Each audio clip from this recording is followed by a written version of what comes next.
Hello everyone, welcome to Unacademy. जैसा आपको पता है कि बक बूस्ट और बक बूस्ट कन्वर्टर बहुत ही इंपॉर्टेंट टॉपिक है फॉर इलेक्ट्रॉनिक्स का, जहां से क्वेश्चन शॉर्ट आते हैं। स्टूडेंट पढ़ भी लेता है, मगर प्रॉब्लम ये आती है कि कैसे क्वेश्चन को अप्रोच करें, ये बहुत दिक्कत है। इसी के लिए मैं ये सेशन लेकर आया हूं जिसमें हम स्टेप्स देखेंगे, बिल्कुल क्या स्टेप्स हमें फॉलो करनी है कोई पर्टिकुलर वैल्यू को फाइंड आउट करने के लिए। और यहाँ पे मैं दोनों चीजें बताने वाला हूँ कि मैक्सिमम करंट हम कैसे निकालेंगे, साथ ही साथ जब मैक्सिमम करंट निकालेंगे तो बीच बीच में ऐसे टर्म्स आएंगे, उस पर भी क्वेश्चन आ सकता है उन स्टेप्स के बीच में। मान लीजिए थर्ड स्टेप में ही कोई क्वेश्चन हमारा सॉल्व हो गया, हो सकता है फिफ्थ आपके स्टेप में सॉल्व हुआ। साथ ही साथ मैं एलसी भी फाइंड आउट करने का तरीका आपको बताऊंगा कि अगर आरएलई ये लोड हो तो, क्योंकि नॉर्मली स्टूडेंट फॉर्मूला रट लेते हैं एलसी के लिए, आर के लिए, बट अगर आरएल या आरएलई लोड भी होगा तो उसके लिए हमें क्या करना होगा। तो ये सारी बात हम करने वाले हैं, मगर पहले हम थोड़ा सा बक कन्वर्टर के एक शॉर्ट रिवीजन कर लें, क्योंकि उसको फिर लिंक करना हमारे लिए थोड़ा सा आसान होगा। ठीक है, चलो तो सबसे पहले हम देख रहे हैं बक कन्वर्टर। ठीक है, तो बक कन्वर्टर देखते हैं हम। ठीक है, अगर मैं बक कन्वर्टर की बात करूं तो ये एक स्टेप डाउन चॉपर होता है जिसमें कि आउटपुट वोल्टेज हमारा रिड्यूस हो जाता है स्टैंडिंग के कंपैरिजन। तो यहाँ पे हम जो सोर्स वोल्टेज देते हैं, आउटपुट वोल्टेज हमें कम मिलता है। जब बक कन्वर्टर की बात करते हैं तो यहाँ पे फिल्टर लगता है, और फिल्टर लगने के कारण सिर्फ एक ही चीज याद रखिए, एक तो आपको इस सर्किट याद होना चाहिए। यहाँ से हम सप्लाई वोल्टेज दे रहे हैं, यहाँ स्विच होता है, यहाँ डायोड होता है, इंडक्टर, कैपेसिटर, लोड। इंडक्टर का काम है करंट को कंटीन्यूअस बनाना, कैपेसिटर का काम है आउटपुट वोल्टेज को कांस्टेंट बनाए रखना। ध्यान में रखना है कि जो कैपेसिटर है वो क्या करता है, डीसी को ब्लॉक कर देता है। तो यहाँ पे इंडक्टर से जो भी करंट आएगा वो डीसी इसको ब्लॉक कर देगा, तो पूरा डीसी यहाँ से फ्लो होगा, ये सिर्फ एसी को अलाउ करता है, ट्रिपल को अलाउ करता है। इतना ध्यान रखा। अब थोड़ा सा हम ऑपरेशन देख लें। शुरुआत में जब हम स्विच को क्लोज करते हैं, यहाँ पे हमने आउटपुट वोल्टेज दिया तो इंडक्टर चार्ज होता है धीरे धीरे। इंडक्टर क्या हो रहा है, चार्ज हो रहा है। अगर मैं यहाँ पे इंडक्टर के अक्रॉस वोल्टेज दिखूं, इंडक्टर के अक्रॉस वोल्टेज दिखूं, जब आपका स्विच क्लोज है तो that is minus VS plus VL plus V naught. तो अगर हम केवीएल लगाते हैं तो हमें पता चलता है VL is equal to VS minus V naught होता है।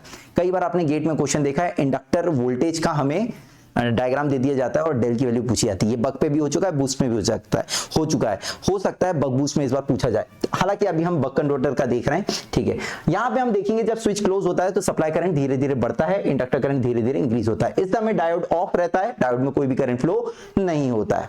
ठीक है, अब अगर हम बात करें, ये तो हमने बात करी पहली साइकिल की, मगर कंटीन्यूअस साइकिल में अगर हम देखें तो हमें पता है कि जो करंट है वो आई मिनिमम से आई मैक्सिमम की तरफ बढ़ेगा।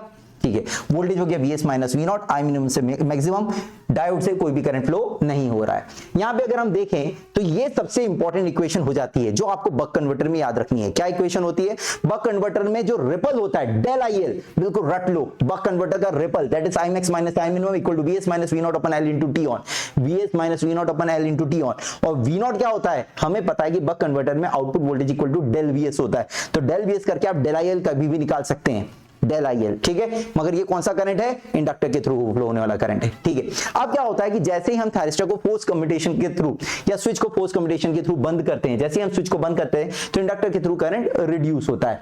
जब इंडक्टर के थ्रू करंट रिड्यूस होता है तो हमें पता है वीएल नेगेटिव हो जाता है। वीएल नेगेटिव होता है तो हमें पता है कि ये डायोड को फॉरवर्ड बायस करता है। अब आपका करंट इसके डायोड के थ्रू फ्लो होता है तो करंट धीरे धीरे डिक्रीज होगा। अब डायोड में करंट फ्लो हो रहा है, ये देखो। अब आपका जो सप्लाई करंट है या स्विच करंट है वो हो गया zero.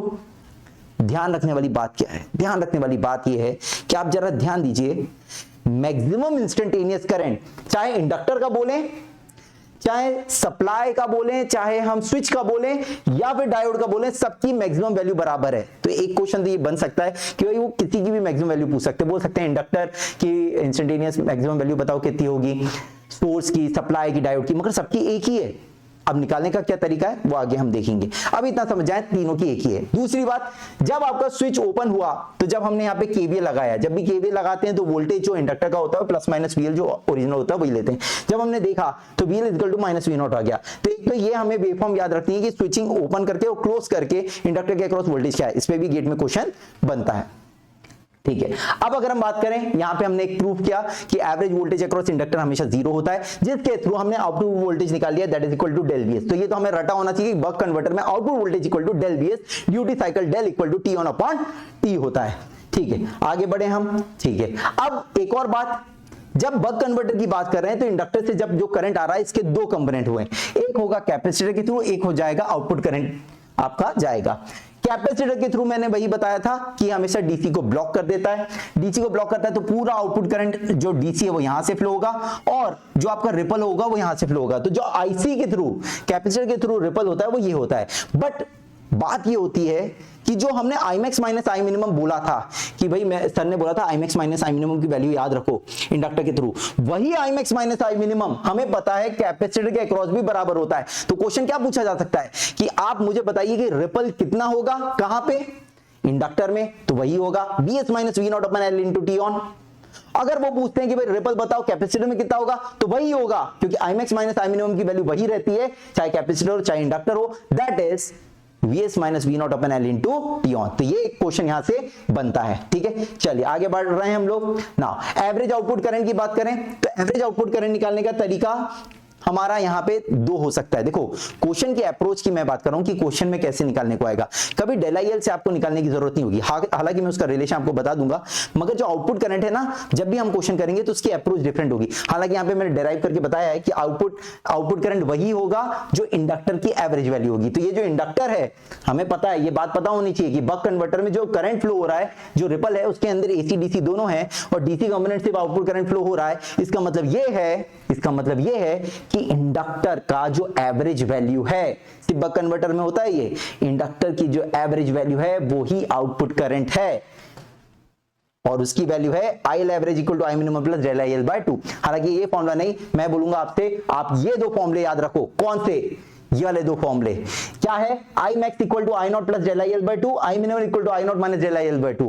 I naught basically I L average है, आई एल एवरेज चाहे बक हो, बूस्ट हो, बक बूस्ट हो, सब में सेम होने वाला है यहाँ आई एल एवरेज। हालांकि सिर्फ बक कन्वर्टर है जहां पे इंडक्टर की एवरेज वैल्यू आई नॉट होने के कारण आई मैक्स की value I naught plus del I L by 2 हो गई, आई मिनिमम की value I naught minus del I L by 2 हो गई। तो ये हमें याद रखना है, बक कन्वर्टर में I max equal to I naught plus del I L by 2। Steps कैसे फॉलो करेंगे वो मैं बताऊंगा, अभी सिर्फ फॉर्मूले याद रखो कि क्या क्या फॉर्मूले याद रखने हैं।